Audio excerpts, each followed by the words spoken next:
Assalamualaikum, welcome back to Shishit's Gallery. Last video la na vandu oru foot path பத்தி அதாவது ஒரு foot massage மாதிரி ஒரு இடத்தை பத்தி நான் சொல்லியிருந்தேன். அத தான் என்னன்றது உங்களுக்கு இந்த வீடியோல காமிக்க போறேன். அது இதே எக்ஸாக்ட்டா ஜுபைல்ல நக்கில் பீச்னு ஒரு இடம் இருக்கு. அதுக்கு பக்கத்துல என்ட்ரன்ஸ் கிட்டயே இந்த இடம் இருக்கும். ஃப்ரண்ட்ல ஸ்டார்டிங் என்ட்ரன்ஸ் பாத்தீங்கன்னா சின்ன ஒரு க்ளோப் மாதிரி வச்சிருப்பாங்க அந்த இடம் சுத்தி. இதுதான் அதோட குட்டி என்ட்ரன்ஸ். சின்ன இடம் தான், பட் இது வந்து காலுக்கு ரிலாக்ஸ் பண்ற ஒரு இடம்.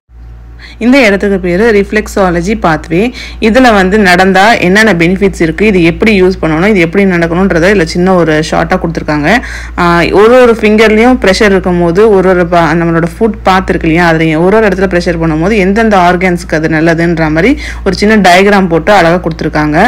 இது பெனிஃபிட்ஸ் பார்த்தீங்கன்னா ஸ்ட்ரெஸ் ரிலீஸ்க்கும், அப்புறம் ஃபுட் மசாஜுக்கும், அப்புறம் இந்த மாதிரி ஒரு ஆர்கன்ஸுக்கும் நம்மளுக்கு நல்ல ஒரு ஆக்டிவேட் மாதிரி எப்படி நம்மளுக்கு அக்குபஞ்சருக்கு ஒன்னொன்னு ஆக்டிவேட் பண்ணுதோ அந்த மாதிரி இந்த மாதிரி ஸ்டோன்ஸ்ல நடக்கும்போது நம்மளோட அந்த ஆர்கன்ஸ் நல்லா ஆக்டிவேட் ஆகி நம்மளுக்கு ஸ்ட்ரெஸ்லாம் இருந்தால் ரிலீவ் ஆகும். நம்ம ஃபுட் பாத்தில் ஏதாவது பெயின் இருந்துச்சுன்னா கொஞ்சம் ரிலீவ் ஆயிருக்கும்னு போட்டுருக்கு. இந்த மாதிரி தாங்க இருக்கு. இந்த மாதிரி சுற்றி ஒரு சின்ன ஒரு ரவுண்ட் ஷேப்ல இந்த மாதிரி கல் நிறைய பதிச்சிருக்காங்க. டிஃப்ரெண்ட் ஷேப் ஆஃப் ஸ்டோன்ஸ் இருக்கும். கொஞ்சம் வந்து கொஞ்சம் ஷார்ப்பா சில இடத்துல, கொஞ்சம் ஃபிளாட்டா சில இடத்துல. நம்ம ஃபுட்க்கு அங்கங்க வச்சு நம்ம மேலே ப்ரெஸ் பண்ணி நமக்கு அந்த ப்ரெஷர் எங்கெங்கெல்லாம் இருக்கோ அதுக்கேற்ற மாதிரி அது நம்ம ஒர்க் ஆகும் போல. சில இடத்துல ரொம்ப ஃபிளாட்டா இருக்கும், சில இடத்துல நம்ம மிதிக்கும் போது கொஞ்சம் ஷார்ப்பா இருக்க மாதிரி ஃபீலாக இருக்கும். இது நம்ம ஷூ இல்லாமல் ஜஸ்ட் அப்படியே நடந்து போகணும். வெளியிலேயே நம்ம ஷூ ரிமூவ் பண்ணுறதுக்கு ஒரு இடமும் இருக்குது. சில பேர் தெரியாமல் இது ஷூவோட நடந்துட்டு இருந்தாங்க. அதை பற்றி நாங்கள் பேசிட்டு போயிட்டு இருந்தோம். இந்த இடம் பார்த்தீங்கன்னா பெரிய பெரிய கல்லாக இருக்குது. ஸோ உங்களுக்கு உள்ளம் கால் இருக்குல்ல, அது நல்லா இதில் படுற மாதிரி இருக்கும். இப்போ நல்லா பெரிய ஸ்டோன்ஸு பிடிக்கிறதுக்கும் உங்களுக்கு இடம் கொடுத்துருக்காங்க. இது யார் யார் யூஸ் பண்ணக்கூடாதுன்றதும் போட்டிருக்காங்க.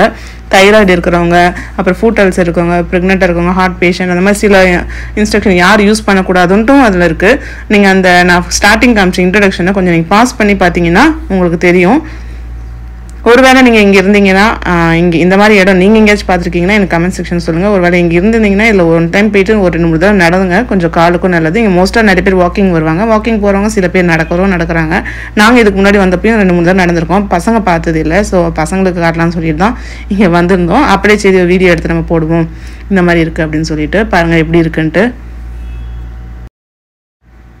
இங்கே பெருசாக கூட்டம்லாம் இருக்காதுங்க. நிறைய பேர் இதில் ரொம்ப அப்படியே பிடிச்சலாம் வாக் பண்ண மாட்டாங்க. சில பேர் கிட்ஸ் வாசப்பட்டு கொஞ்சம் வயசானவங்க, சில பேர் ரொம்ப ரேராக தான் இங்கே வந்து ஆள் இருப்பாங்க. கூட்டம் இருக்காத இடம் தான். யாருக்காச்சும் வேணும்னா அழகாக வந்து பொறுமையாக நடந்து ரிலாக்ஸ் பண்ணிட்டு போகலாம். இங்கே கொஞ்ச நேரம் நின்று 2-3 ரவுண்டு அடிச்சுட்டு இங்கே கொஞ்சம் ஃபோட்டோ ஷூட்லாம் நடந்துச்சு. அதுக்கப்புறம் எங்கெங்கே போகணுன்றதை நான் லாஸ்ட் வீடியோவில் அப்லோட் பண்ணியிருக்கேன். ஒருவேளை அந்த வீடியோ பார்க்கலாம் மேலே ஐ கார்டில் இல்லை லாஸ்ட்டில் என் கார்டில் கொடுக்குறேன். அந்த வீடியோவையும் பாருங்கள். தொடர்ந்து இந்த வீடியோவுக்கு சப்போர்ட் கொடுங்க. Until then, it's bye from Shifa. Bye, take care. Assalamu alaikum.